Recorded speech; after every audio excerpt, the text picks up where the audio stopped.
நம்மெல்லாம் நல்லா படிக்கணும்னு நினச்சாங்கல்ல. ஆனால் நம்மளோட காமராசர் பள்ளி படிப்பை வெறும் 6ஆம் வகுப்போடவே நிறுத்திட்டாங்க. குடும்பத்தோட ஏழ்மை, கல்வியில் ஆர்வம் இல்லாத காரணத்தால் முறையான கல்வியை அவங்களால படிக்க முடியலை. அதனால தான் அவங்களோட படிப்பு தொடராமல் ஸ்டாப் ஆயிடுச்சு. அதனால தான் அவங்களுக்கு படிக்காத மேதை அப்படிங்கிற பெயரும் வந்துச்சு.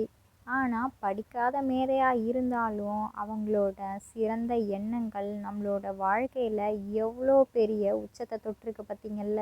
நிறையா நல்ல விஷயங்கள் அவங்க மூலமாக நமக்கு கிடைச்சிருக்குது. உங்களுக்கு நம்ம கல்வி கண் திறந்த காமராசரை பிடிக்கும்னா ஒரே ஒரு லைக் பண்ணிவிட்டு மறக்காமல் சப்ஸ்கிரைப் பண்ணிக்கோங்க. தமிழ்நாட்டில் கல்வி புரட்சியை ஏற்படுத்தி ஆயிரக்கணக்கான பள்ளிகளை திறந்து வச்சு மதிய உணவு திட்டத்தை அறிமுகப்படுத்தியிருக்கிறாங்க. அந்த மதிய உணவு திட்டம் தான் நிறையா பேர் படிக்கவே முடியாமல் இருந்தவங்களோட வாழ்க்கையும் படிப்புக்கு உள்ள தள்ளுச்சு. கர்ம வீரர் கடைசி வரைக்கும் அதிகார பந்தமாக நடந்துக்காம எளிமையாக வாழ்ந்திருக்கிறாங்க. அவங்க மறைவுக்கு பின்னாடி 1976 இந்தியாவின் உயரிய விருதான பாரத ரத்னா விருதையும் அவங்களுக்கு வழங்கியிருக்கிறாங்க.